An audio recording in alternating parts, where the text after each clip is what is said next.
Hello मेरे प्यारे students, क्या हाल चाल। हमें उम्मीद है आप सब स्वस्थ होंगी, मस्त होंगी और आप सबकी तैयारी एकदम शानदार तरीके से चल रही होगी। तो एक बार फिर हाजिर है लेकर UP TSSC annum female health worker के नर्सिंग क्लास को लेकर आज हम पढ़ने वाले हैं मिडवाइफरी एकदम शानदार तरीके से लेक्चर नंबर 59 के साथ। तो पिछले वर्ष के पूछे गए महत्वपूर्ण क्वेश्चन के साथ टॉप 30 क्वेश्चन करने वाले हैं। तो आइए शुरुआत करते हैं सेशन की। यदि UP annum, Bihar annum, DSSB annum या किसी स्टेट एनम की तैयारी कर रही हैं तो आपके लिए सेशन बहुत ही ज़बरदस्त होने वाला है। तो आइए शुरुआत करते हैं। 30 क्वेश्चन पढ़ेंगे और इन 30 क्वेश्चन के आंसर देने की कोशिश कीजिएगा और लास्ट में हमें कमेंट में ज़रूर बताइएगा कि आपके कितने क्वेश्चन सही हुए हैं। तो आइए समय न बर्बाद करते हुए शुरुआत करते हैं क्वेश्चन की। फर्स्ट क्वेश्चन कर रहा है, गर्भावस्था के दौरान सबसे पहले महसूस होने वाला लक्षण कौन सा होता है? योनि स्राव, मतली और उल्टी, रक्तचाप में वृद्धि या भ्रूण की गति। तो कह रहा है गर्भावस्था के दौरान सबसे पहले महसूस होने वाला लक्षण कौन सा है? तो सबसे पहले महसूस होने वाला लक्षण है मतली और उल्टी। बढ़ते हैं आगे। कह रहा गुडेल साइन किससे संबंधित है? भ्रूण की गति, गर्भाशय की नरमाई, गर्भाशय के आकार में वृद्धि, प्लेसेंटा की स्थिति। तो कह रहा गुडेल साइन किससे संबंधित है? तो गर्भाशय की नरमाई, यानी ऑप्शन नंबर बी हो जाएगा सही। बढ़ते हैं आगे। कह रहा है प्रसव के प्रथम चरण की औसत अवधि प्राइमी ग्रेविडा में कितनी होती है? 6 घंटे, 8 घंटे, 12 घंटे, 16 घंटे। तो कह रहा है प्रसव के प्रथम चरण की औसतन अवधि प्राइमी ग्रेविडा में कितनी होती है? तो हमारा राइट आंसर हो जाएगा 16 घंटे, ऑप्शन नंबर डी हो जाएगा सही। बढ़ते हैं आगे। कह रहा है नवजात शिशु की प्रारंभिक श्वास क्रिया का मुख्य उद्दीपक क्या होता है? थर्मल उत्तेजना, हाइपोक्सिया, यांत्रिक उत्तेजना या ध्वनि उत्तेजना। तो कह रहा नवजात शिशु की प्रारंभिक श्वास क्रिया का मुख्य उद्दीपक क्या होता है? तो प्रारंभिक श्वास क्रिया का मुख्य उद्दीपक होता है हाइपोक्सिया, ऑप्शन नंबर बी हो जाएगा सही। बढ़ते हैं अगले क्वेश्चन की तरफ। अगला क्वेश्चन कर रहा निम्न में से कौन सी गर्भपात में प्रयुक्त होती है? कौन सी दवा गर्भपात में क्या होती है? उपयोग की जाती है? ऑक्सीटोसिन, मीजोप्रोस्टोल, मेट्रोनिडाजोल या थायोक्सिन। तो कह रहा है कौन सी दवा गर्भपात में प्रयुक्त होती है या प्रयुक्त की जाती है? तो हमारा मीजोप्रोस्टोल। बढ़ते हैं आगे। कह रहा मोलर प्रेगनेंसी में मुख्य रूप से क्या देखा जाता है? भ्रूण का असामान्य विकास, प्लेसेंटा का अधिक विकास, भ्रूण का पूर्ण अभाव या गर्भाशय की संकुचनहीनता। तो कह रहा मोलर प्रेगनेंसी में मुख्य रूप से क्या देखा जाता है? तो मोलर प्रेगनेंसी में मुख्य रूप से देखा जाता है हमारा क्या? भ्रूण का पूर्ण अभाव। तो भ्रूण का पूर्ण अभाव। पढ़ते हैं आगे। कह रहा असामान्य प्रसव की स्थिति में ब्राव प्रेजेंटेशन क्या दर्शाता है? भ्रूण की पीठ नीचे की ओर, भ्रूण की भवें सबसे पहले दिखाई देता ही है, भ्रूण की टांगें पहले आती हैं, भ्रूण की नाल पहले आती है। तो कह रहा असामान्य प्रसव की स्थिति में ब्राव प्रेजेंटेशन क्या दर्शाता है? तो ब्राव प्रेजेंटेशन क्या दर्शाता है? हमारा ऑप्शन नंबर बी हो जाएगा, भ्रूण की भवें सबसे पहले दिखाई देती हैं। तो बढ़ते हैं आगे। कह रहा गर्भावस्था के दौरान फोलिक एसिड की कमी से कौन सी समस्या उत्पन्न हो सकती है? जन्मजात हृदय दोष, न्यूरल ट्यूब डिफेक्ट, सांस की बीमारी या दृष्टि दोष। तो कह रहा गर्भावस्था के दौरान फोलिक एसिड की कमी से कौन सी समस्या उत्पन्न हो सकती है? तो गर्भावस्था के समय फोलिक एसिड की कमी से न्यूरल ट्यूब डिफेक्ट, यानी ऑप्शन नंबर बी हो जाएगा सही। तो बढ़ते हैं आगे।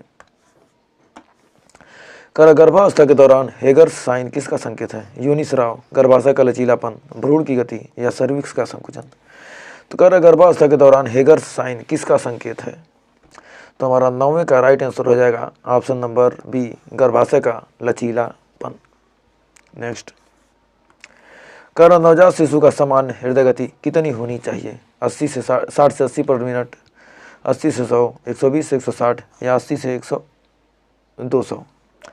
तो कह रहा है नवजात शिशु की सामान्य हृदय गति कितनी होती है? 120 से 160, यानी ऑप्शन नंबर सी हो जाएगा सही। बढ़ते हैं आगे। कह रहा प्री एक्लेम्सिया की पहचान के लिए मुख्य लक्षण कौन सा है? खून की कमी, उच्च रक्तचाप और मूत्र में प्रोटीन, पल्स रेट में कमी, गर्भाशय का अधिक संकुचन। तो कह रहा प्री एक्लेम्सिया की पहचान के लिए मुख्य लक्षण कौन सा है? तो हमारा 11 का राइट आंसर हो जाएगा ऑप्शन नंबर बी, उच्च रक्तचाप और मूत्र प्रोटीन। तो बढ़ते हैं आगे। अगला क्वेश्चन कर रहा है, नाल के पूर्ण पतन की स्थिति को क्या कहते हैं? Placenta previa, abruption placenta, ectopic pregnancy या मिस्ड एबार्सन। तो कर रहा नाल पूर्ण पतन की स्थिति को क्या कहते हैं? तो नाल पूर्ण पतन की स्थिति को हम कहते हैं अब्रप्शन प्लेसेंटा, अब्रप्शन प्लेसेंटा। बढ़ते हैं आगे। कर गर्भावस्था के दौरान HCG हार्मोन कब से मापा जा सकता है? तीसरे दिन से, छठे दिन से, 10वें दिन से या 12वें दिन से। तो कर गर्भावस्था के दौरान HCG हार्मोन कब से मापा जा सकता है? तो हमारा 13 का राइट आंसर हो जाएगा ऑप्शन नंबर सी, 10वें दिन से। बढ़ते हैं आगे। कर नवजात शिशु की त्वचा पर वर्निक्स केसियोसा की उपस्थिति किसे दर्शाती है?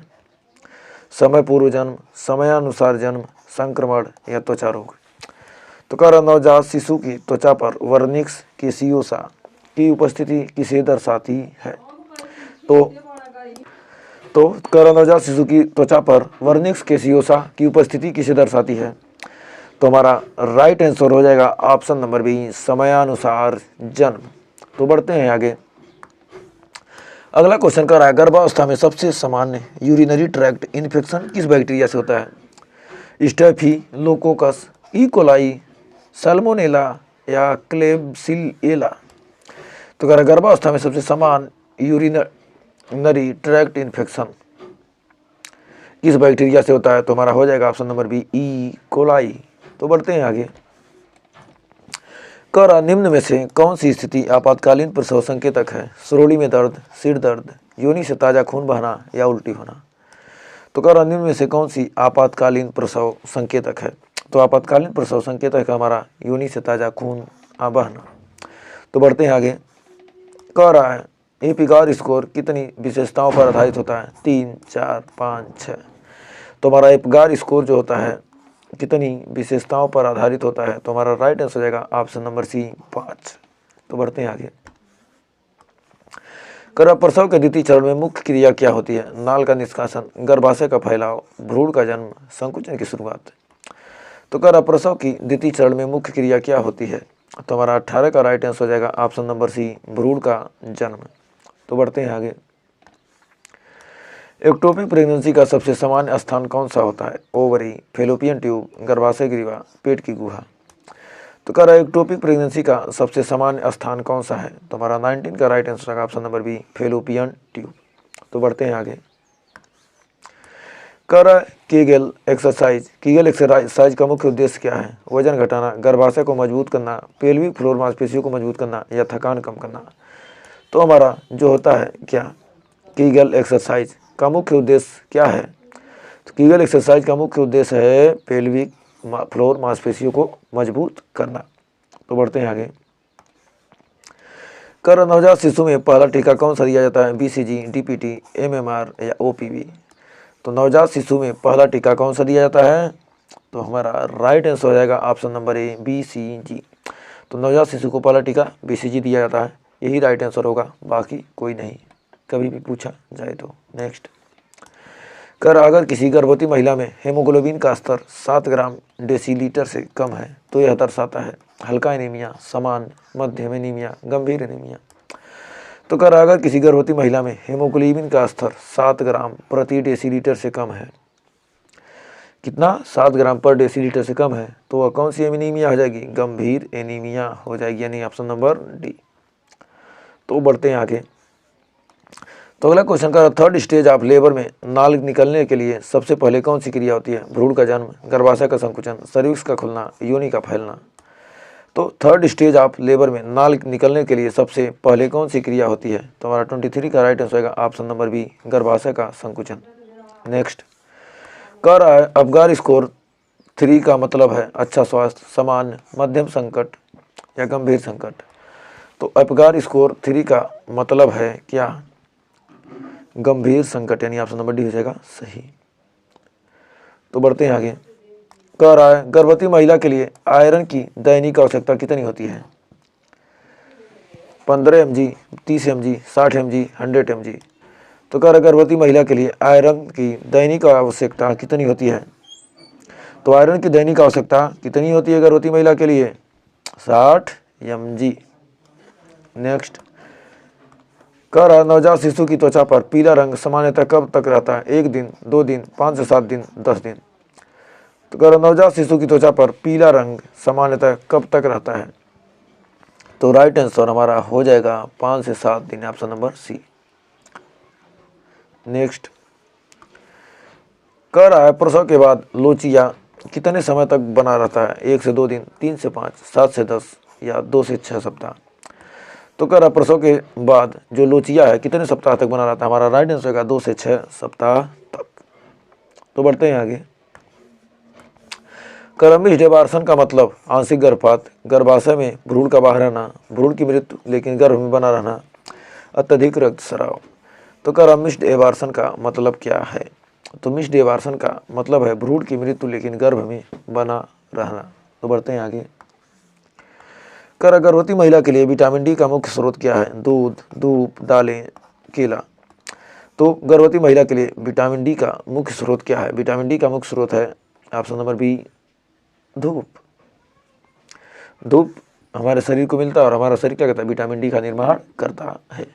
नेक्स्ट और लास्ट, करो नवजात शिशु में कौन सा रिफ्लेक्स जन्म के समय मौजूद होता है? मोरो रिफ्लेक्स, ड्रा रिफ्लेक्स, चाल रिफ्लेक्स या सभी। तो कह रहा नवजात शिशु में कौन सा रिफ्लेक्स जन्म के समय मौजूद होता है? यानी ऑप्शन नंबर डी हो जाएगा, सभी।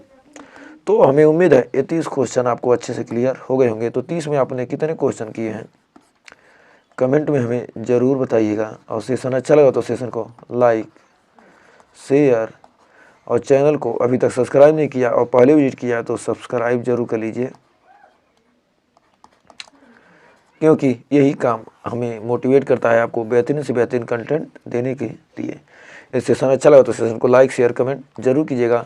और भी ज़्यादा वीडियो देखने के लिए एक बार हमारे प्लेलिस्ट में विजिट जरूर कीजिए, वहाँ पर आपको बहुत सारे कंटेंट मिलेंगे। ऐसे ऐसे कंटेंट मिलेंगे जो आपको सिलेक्शन दिलाने में मदद करने वाले हैं। तो प्लेलिस्ट में एक बार ज़रूर विजिट किए। तो मिलेंगे नेक्स्ट वीडियो में, तब तक के लिए टेक केयर।